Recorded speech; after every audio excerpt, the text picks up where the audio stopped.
What's up, everybody? This is Lyle with No Hippie Trucking and Transportation. Been seeing a lot of people going through TNT training right now, and I figured now would be a good time for me to talk about what my experience was like during the TNT training process. This might be a long video, but what we're going to be talking about in this is what things were like with my first trainer, how that relationship ended, moving on to my second trainer, what I learned about trucking by having those two trainers, and why I really think having those two trainers was valuable, and why I ended up doing 140,000 miles on my second trainer's truck. Well, it was 140,000 total, but why did I do that 140,000 miles? Now, before I get into that, I want to talk about two other YouTube channels. One of these channels is a guy that I talk to quite a bit when I'm on the road. Name of his channel is Midlife Trucker Thom Bell. I'm going to leave a link to his channel up here in this iCard. Click on that. That's going to take you to his channel. I forget who he went with or who he's driving with now, but he started off with Millis. Run over to his channel and see kind of what's going on with him, who he's driving with. And the second channel I want to bring up is a channel by the name of Colorado Trucker.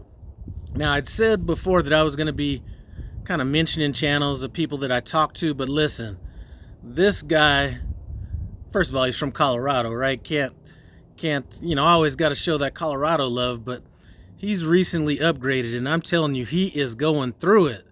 Every time I watch his videos, he's talking about a load that I would either turn down or not like. So go check him out and show him some love, because trust me, he is going through it.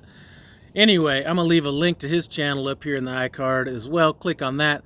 That should take you to his channel, and I will have both links down in the description below. So let's talk about my TNT training. First of all, I got to say that I did my PSD training on the pad in Salt Lake City. So why that's important is, unlike going over the road, I really didn't have that much actual driving experience when I got out on the road and TNT training. So that really, I made it a point to bring that up to my first trainer, and it seemed like that went over his head. But anyway, let's kind of get into it. So I meet my first trainer out here at a truck stop in Colorado. And it just happened to be a snowstorm the day that he came and got me. And guess whose shift it was to drive? Because he drove in, so I was going to be driving out. His clock was done. So first of all, brand new on the truck. I forget what month it was, but I think it was April. Snowstorm coming through Denver. Got some high winds and stuff like that. And we are going to be taking an empty trailer out to Dodge City, Kansas, or I believe it was Dodge City. So anyway, as soon as I got in the truck, he proceeded to go in the back, and I don't know if he was asleep or not, but like I said, I hadn't been driving before. I'm used to snow and stuff like that. I figured, you know what? The only thing I could judge how fast I should be driving on was the average speed of the drivers around me. So I felt comfortable in the snow. We got it handled. Now, once we got kind of through the snow, there was a way station coming up, so I kind of yelled for him because I didn't know what to do when I was going through this way station, and that was the first sign of what was to come. So he kind of yelled at me and just said, all you do is, if you get a green light, do this, and if you get pulled in, do this. It's like, all right, I got it now, And with my first trainer, it was always these little things he was throwing out there, and there were some hygiene issues that I wasn't completely pleased with during my tenure of service with that first trainer, but it all came to a head. I think it was at a Tyson plant somewhere in Arkansas, and he had said the wrong thing the wrong time, and at this point, I had been extremely humbling myself during this process, whether it was during PSD training, all this kind of stuff, because it would just be easy just to say, fuck it, I don't need any of this shit. You know what I'm saying? And when I went off on him after his little snide remark at this Tyson plant, and I'm not going to get all into everything that was going on, I wasn't concerned about staying with Prime or staying with him. I certainly wasn't concerned with staying with Prime, and I really wasn't concerned about driving at all. He had pushed me to that point. So I'd gone off on him, and it kind of ended when I think he was like surprised that I'd kind of lit him up like that, because I was not playing at this point. And he said, the last student that talked to me like this, I let him off on the side of the road. And I responded to him that he could let me off on the side of the road in India, and I was going to make it back home. I didn't need him, Prime, or anybody else to get me home. So he called the fleet manager, all that kind of stuff, and I was off his truck later that night. Now, here's the funny thing about this situation was he had just got a load that was going to pay a lot of money, and the fleet manager was trying to talk me into staying on the truck and completing this load, and I just said, listen, I can separate personal from business. If you want me to knock out this load, I'll do it.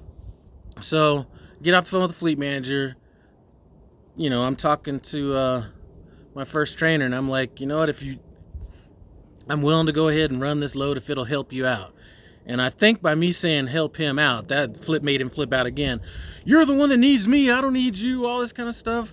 And then I was just like, you know what, you are too goddamn stupid for your own good. You have somebody that's gonna basically go through his living hell with the situation going on in this truck to help you make some money, and then you're gonna treat me like this. I was like, fuck you, let's go back to the terminal. So end up going back to the terminal. I sat for a couple days waiting for my second trainer. So I was hanging out the Oasis, so I was chilling. I wasn't in no hurry. When my new trainer came, or my second trainer came, my first trainer was an older guy. I think he might have been like almost 70 or something like that. So I was kind of surprised when my second trainer came that he was so young. I think he was like 24 at the time, and he sounds, he's an old soul. My second trainer is a young guy, but he is definitely an old soul. So I was a little surprised when he came and picked me up. And anyway, we just ran. So I'll kind of get into a little bit of that. But one thing that I noticed almost immediately was how these guys ran their loads differently. My first trainer, a load would come across the board. He'd spend like 30 minutes handwriting all this stuff out and trip planning. If the load was like, 1,700 miles, he would be, figuring out where exactly we're going to stop each day and all this kind of stuff. And, and he would plan it out so like that load would get there that day. My second trainer was like, the load comes in, it comes over the Qualcomm, and we're out rolling. If we get there a day early and we can't drop it early or whatever, then at that point we'll sit. But we weren't out here finger fucking the load, trying to figure out exactly, when to stop and all this kind of stuff. So he was definitely more of a runner. And I would say that I think I might have spent maybe a little over 2.5 weeks, maybe 3 weeks on my first trainer's truck. I spent more time at truck stops during that 3 weeks probably than I did the entire time I was with my second trainer. My second trainer taught me to run. And I'm going to tell you what, I like to relax when the time comes up. And although I say that a lot, people that know me know that I do run, but there were times and it was getting kind of frustrating that these loads were coming across so fast and we were moving so much. I thought it was going to be like the first trainer, right? Get a load. If the load was supposed to pick up at midnight the next day or whatever, we might sit around, that kind of stuff. My second trainer, he said, we don't do windows. You know what I'm saying? So got me clicked into a totally different mindset. So anyway, me and my second trainer, we stay out about 45 days at a grip. He'd go back home for a week or two. And then that would mean that I would either be home for 2 or 3 weeks. But when we were running, we were definitely running. Now, when I first went into this training, the mileage requirement was only 30,000 miles. Going into it, I was thinking about 50,000 miles. I don't know how I came up with that number because nobody was really talking about 50,000 at that time, but that was kind of what my plans were when I went into training. Obviously, when I got with my first trainer and spent the first night in the truck, I realized that I might have to shorten my goal on that training cycle, which I'd planned on doing once I got in there. But got with the second trainer. Okay, I could do 50,000 miles. So we're out here running and gunning, doing these 50,000 miles or whatever. And right around the time when I hit that 50,000 miles and was considering upgrading to lease, I forget what month it was, but it was kind of where I looked at the calendar and I was like, it really doesn't make sense for me to upgrade, to go lease now, start a business near, this time of the year. Why don't I just wait till January and start a business at the beginning of the year? So that's kind of how I ended up running those 140,000 miles with him. So he ended up, I'm not sure if he came back to Prime or not. I haven't been in touch with him in a while. But he left in November to pursue some personal goals and stuff like that.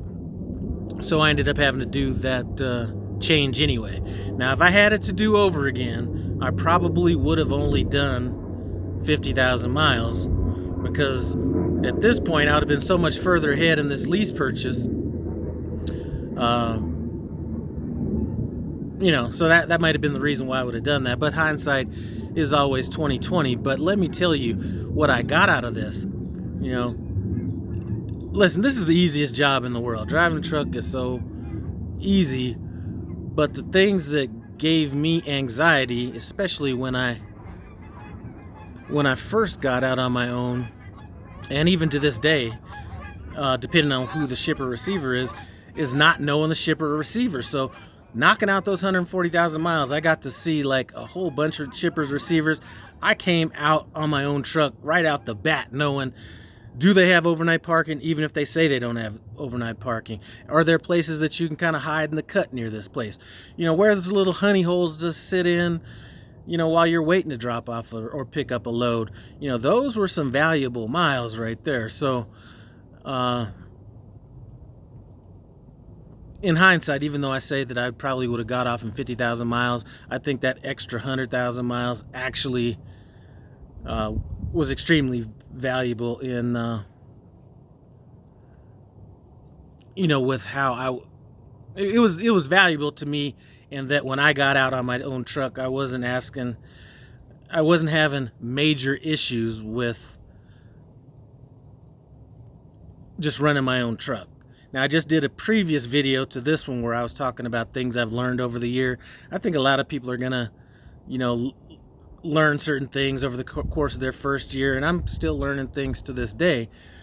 But you just can't skip the struggle. You're not going to come out here and run 100% efficiently, but I do feel that I was way more efficient than the average driver coming out here on his own. And one thing I will tell you about these 50,000 miles that Prime is doing now, obviously it could be done in less than 50,000 miles because the majority of the people driving with Prime came out and did 30,000 miles. I do 100% notice a difference in the quality of driver that comes out after 50,000 miles as opposed to 30,000 miles. And I see that with Prime, and I really see this with Swift because their training program isn't even 30,000 miles. And I see a lot of people with Swift struggling at truck stops, probably a little bit more than others. And I oddly enough see a lot of CR England trucks with trainers struggling to get into spots that aren't really that tough to get into. And I think the reason with CR England is, and I'm not saying all of them, but a lot of the trainers at CR England are coming out training before, they're coming out super early. So you might have somebody training somebody out of back into a spot that may not even really know how to back into a spot. And that's not against a shot against CR England. And it's certainly not a shot against Swift. The most impressive back I've seen on the road was done by a Swift driver in Corinne, Utah at a Walmart up there. I'd never seen it. I still am trying to figure out how he angled that truck and backed that truck in. But, man, all these disruptions. Hold on a second. Let me let this plane cross by.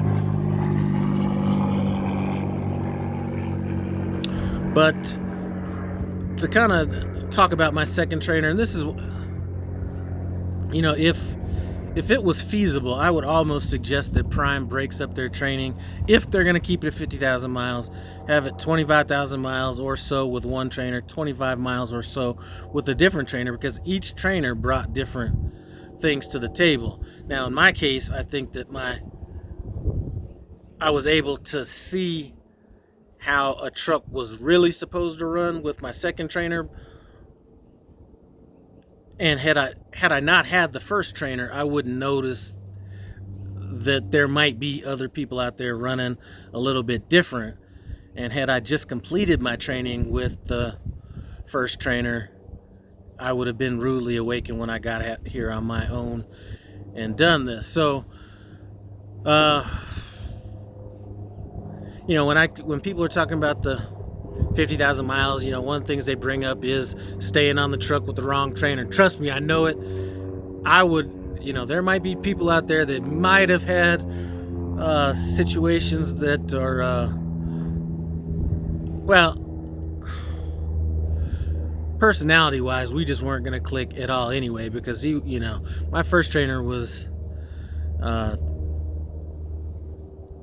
don't know who he thought he was talking to, but that was going to cause friction, and I was swallowing that as long as I could, and I probably would have swallowed that for 30,000 miles had I not been stuck in that non-hygienic type situation in that damn truck. So trust me, I understand you when you guys are saying stuck in a truck with the wrong person, but what if you get the right person? You know, my second trainer, I'd probably spent more time per argument with my second trainer than anybody in my life, meaning the amount of time that you spend with somebody for every argument you have. We spent, let's say, from late April to November, late November, all that time got in one argument, and that was an argument over sleep because he took a flour load, and we were supposed to get some time off between this flour load, which we were going to do. Let me just kind of talk about that. So we unload this flour load. I'm already pissed off that I got to unload this. You know, we got to unload this truck. Then after the truck gets unloaded, and I think I did a video right after we unloaded that.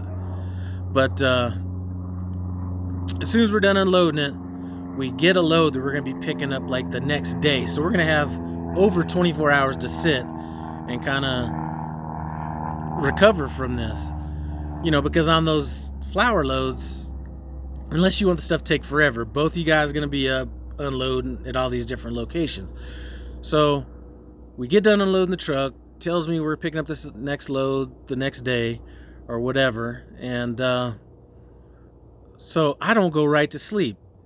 Cardinal rule number 1, I learned that anytime you have a chance to sleep, take that shit. But I'm like, okay, if I'm going to have a chance to sleep 24 hours, why do I got to worry about this? So I stay up for about 3 hours, and then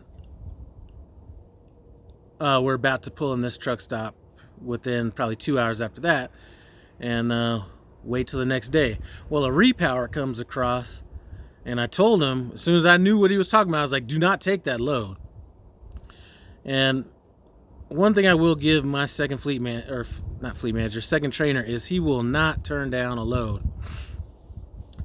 So he got kind of, I don't know if he got bullied or shamed or whatever into taking this load, but he ended up taking the next load, and I was going to have to be the one driving this load, and we were going to be swapping like within the next couple hours, so I wasn't going to be able to get the sleep I needed, and anyway, that kind of caused a bit of a, that did cause an argument right there, okay? And then the next closest thing we had to an argument was when he was going to take another flour load. And I said, if you take this flour load, I'm getting off your truck. I'll just upgrade. I think at the time I might have had like 70,000 miles, something like that. I was like, I'm getting off your truck if you take this flour load.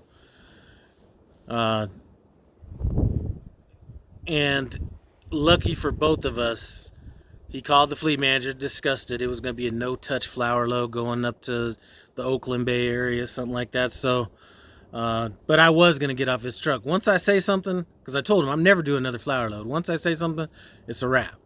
Now, I did say I was going to help him with that flour load, but after that, in regards to how good we were, I was going to be getting off that truck. So, anyway, great experience, you know what I'm saying? One thing I never did that I hear a lot of, TNT students talk about is, seems like they're more concerned about how much money their trainer's making than they're making. You know what? Just get in there and learn the process. Do not be in there worried about how much money your trainer is making. And trust me, I'm actually in the middle of thinking about, I've had like 4 people ask me to train them within the last week, and I've been tossing it back and forth. I said I wasn't going to do it, then I kind of started maybe changing my mind, and I think I'm going to have to lean back towards no. Do you know how much, if you're a TNT student, do you know how much your trainer is giving up having you on the truck? Sure, he's going to be making more money. Now, I'm not going to say that my first trainer wasn't making no money. I don't even know how he was paying for me in the way he was running, but these guys that are training you, even some of these ones that are just out here solely doing it for the money, they're giving up a lot. And to be concerned about what somebody else is making just is absolutely the wrong approach. And again, I've recently heard about students saying that their trainer was asking them for money. Man, if your trainer asks you to give them money, get off that truck immediately. All right? Because that's just going to mess up the entire dynamics of the relationship. And if you have a trainer that is asking you for money, doesn't mean he's not a successful truck driver. But if I'm going to be learning from somebody, I'm going to learn from somebody that's successful. And somebody asking me for money is somebody that's not successful, somebody that I'm not wanting to learn from. So anyway, that was kind of my training experience. Do I think that Prime's training might be a little bit longer than it could be? Yeah, but it's pretty hard to, take everything on a case-by-case basis. You know what I mean? And here's one thing I will tell you, whether 30,000 is the right number, 50,000 is the right number, I can guarantee you at either of those miles, I wouldn't have been ripping and running through the Pennsylvania mountains without a care in the world, all this kind of stuff. It was still at 30,000 miles when I had a firm grip on my shit driving through these mountains. And even at 50,000, I was a little bit more comfortable with it, but I really didn't want to see it. Probably right around the time I got to maybe 70,000, maybe 100,000, I was kind of comfortable with it, not caring if we got a load that was going through there or not. And then now, shit, Pennsylvania, I know that's one of them money zones, so I'm always good to be running through Pennsylvania. But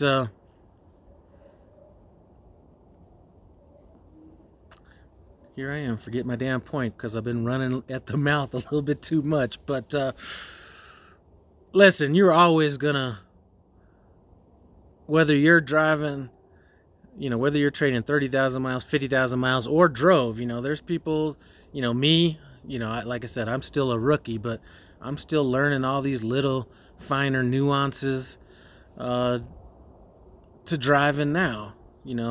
One of my boys, Willie the Million Mile Man's trained a whole bunch of people, and he'll be the first one to tell you you're always learning stuff, and don't be ashamed if somebody newer than you teaches you something, but that's a totally different thing. Anyway, that was my training experience, TNT training experience with Prime. I could go deeper into the situation with my first trainer, but I don't think that would be serving any purpose or anything like that. Other than, listen,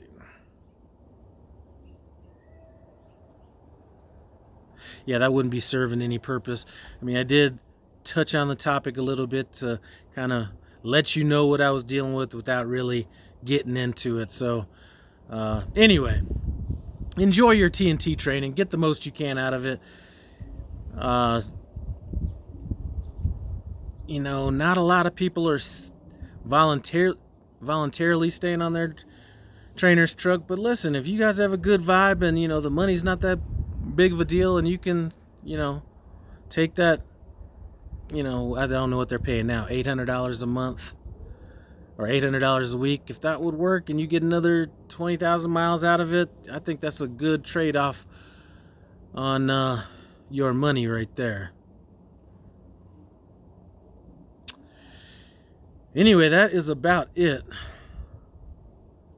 Today is January 28th, 2021.